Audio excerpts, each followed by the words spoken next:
بسم اللہ الرحمن الرحیم۔ السلام علیکم بہن بھائیوں، بیٹے بیٹیوں، ویلکم ٹو مائی چینل۔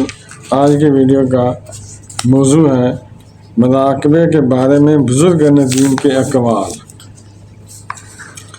آج کی ویڈیو بہت اہم ہے، اس لیے آپ کو چاہیے کہ اگر آپ میرے چینل پر نئے ہیں پہلے چینل کو سبسکرائب کر دیں اور بیل کو دبا کر آل پر کلک کر دیں تاکہ میری آنے والی اچھی سے اچھی ویڈیوز آپ کو ملتی رہیں۔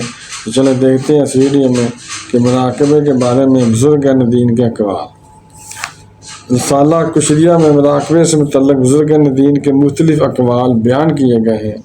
چنانچہ حضرت سیدنا ذوالنون مصری علیہ الرحمہ فرماتے ہیں مراقبے کی علامت یہ ہے کہ انسان ان چیزوں کو ترجیح دے جنہیں اللہ عز و جل نے ترجیح دی ہے،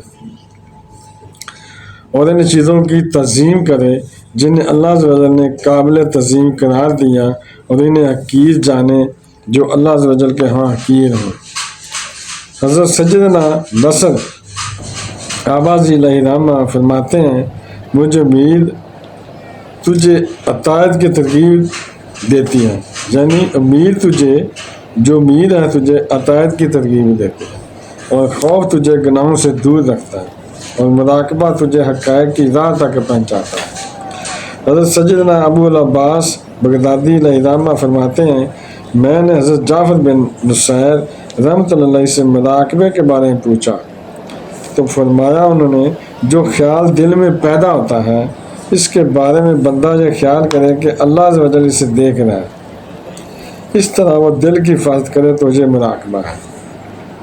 حضرت سیدنا جریری علیہ الرحمہ فرماتے ہیں ہمارا یہ معاملہ یعنی تصوف دو باتوں پر مبنی ہے۔ نمبر ایک، تم اپنے نفس پر یہ بات لازم کرو کہ وہ ہمیشہ اللہ عز و جل کو پیش نظر رکھے۔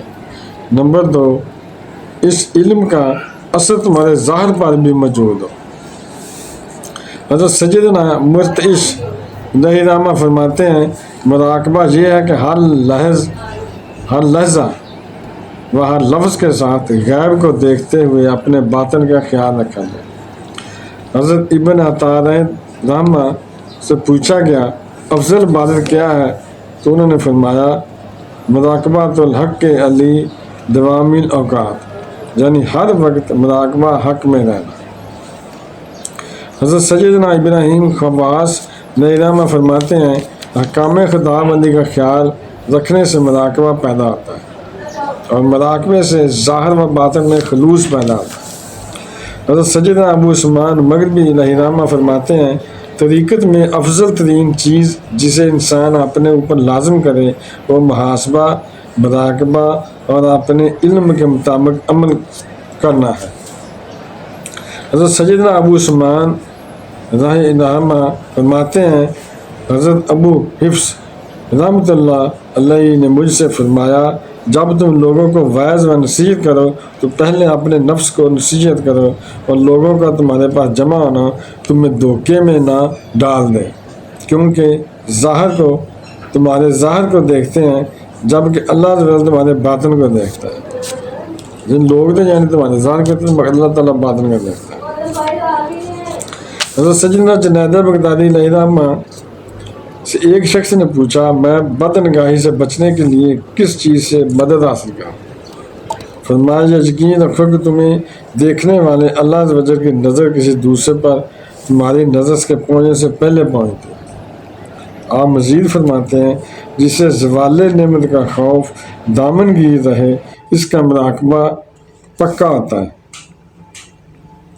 حضرت سیدنا مالک بن دینار رضی اللہ عنہ فرماتے ہیں جنت عدن یعنی جنت الفردوس میں سے ہے، اور وہاں ایسی حوریں ہیں جو جنت کے گلاب سے پیدا کی گئی ہیں۔ پوچھا گیا وہاں کون رہے گا؟ فرمایا اللہ عز و جل ارشاد فرماتا ہے جنت عدن میں وہ لوگ ہوں گے جو گناہوں کا ارادہ کریں تو میری عظمت کو یاد کر کے میرا لحاظ کرتے ہیں اور گناہوں سے باز رہتے ہیں، اور وہ لوگ جن کی کمر میرے خوف کی وجہ سے جھک گئی ہو مجھے اپنی عزت و جلال کی قسم میں زمین والوں کو عذاب دینے کا ارادہ کرتا ہوں پھر جب ان لوگوں کو دیکھتا ہوں جو میری رضا کی خاطر بھوکے پیسے رہتے ہیں تو میں لوگوں سے عذاب دو کر دیتا ہوں۔ حضرت سیدنا محمد بن علی ترمذی علیہ الرحمہ فرماتے ہیں اپنا مراقبہ اس ذات کے لیے کر جس کی نظر سے تو غائب نہیں، اور اس کا شکر ادا کر جس کی نعمتیں تجھ سے منقطع نہیں، یعنی رکتی نہیں ہے، نعمتیں بار بار ملتی رہتی ہیں۔ اس کی عبادت کا جس سے تو بے نیاز نہیں ہو سکتا۔ اپنا خشوع و خضوع اس کے لیے اختیار کر جس کی بادشاہی اور ملک سے تو باہر نہیں نکل سکتا۔ حضرت سیدنا سہل علیہ الرحمہ فرماتے ہیں اس سے بڑھ کر کسی چیز سے دل مزجر نہیں ہوتا کہ بندہ اس بات کا یقین رکھے کہ وہ جہاں بھی ہو اللہ عز و جل اسے دیکھتا ہے۔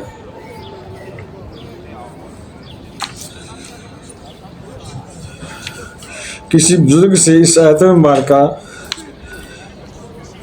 رضی اللہ عنہم ورضوا عنہ ذالک لمن خشی ربہ، ترجمہ اللہ ان سے راضی اور وہ اس سے راضی، یہ اس کے لیے ہے جو اپنے رب سے ڈرے۔ کی تفسیر پوچھی گئی تو فرمایا اس سے وہ لوگ مراد ہے جو اپنے رب کو دیکھتے ہیں، اپنے نفس کا احتساب کرتے ہیں اور اپنی آخرت کے لیے زیادہ راہ تیار کرتے ہیں۔ حضرت سیدنا ذوالنورین مصری علیہ الرحمہ سے پوچھا گیا بندے کو جنت کیسے حاصل ہوتی ہے؟ فرمایا 5 باتوں سے جنت ملتی ہے۔ نمبر 1 ایسی استقامت جس میں ٹیڑھا پن نہ ہو۔ نمبر 2 ایسا اجتہاد جس میں بھول نہ ہو۔ نمبر 3 ظاہر و باطن میں اللہ عز و جل کو سامنے دیکھنا یعنی مراقبہ کرنا۔ نمبر 4 تجاری کے ساتھ موت کا انتظار کرنا۔ نمبر 5 نفس کا احتساب کرنا اس سے پہلے کہ اس کا محاسبہ ہو۔ حضرت سیدنا حمید الطویل علیہ الرحمہ نے سلطان بن علی سے کہا کہ مجھے نصیحت فرمائیے۔ آپ نے فرمایا اللہ عز و جل تمہیں ہر وقت دیکھ رہا ہے، اس بات کو ماننے کے باوجود بھی اگر تم تنہائی میں گناہ کرو تو تم نے بہت بڑی جرات کی، اور اگر تم مجھے سمجھو کہ اللہ عز و جل تمہیں نہیں دیکھ رہا تم نے کفر کیا۔ حضرت سیدنا سفیان ثوری علیہ الرحمہ فرماتے ہیں اس ذات کو ہر وقت نگاہ میں رکھو جس سے کوئی چیز چھپ نہیں سکتی۔ اس خدائے بزرگ و برتر سے امید رکھو جو وفا کا مالک ہے، اور اس سے ڈرو جو سزا دینے کا مالک ہے۔ حضرت سیدنا فرقد سندھی رحمۃ اللہ علیہ فرماتے ہیں منافق جب یہ جان لے کہ مجھے کوئی شخص نہیں دیکھ رہا تو وہ برائی کر گزرتا ہے، وہ لوگوں کا لحاظ تو کرتا ہے لیکن اللہ عز و جل کا لحاظ نہیں کرتا۔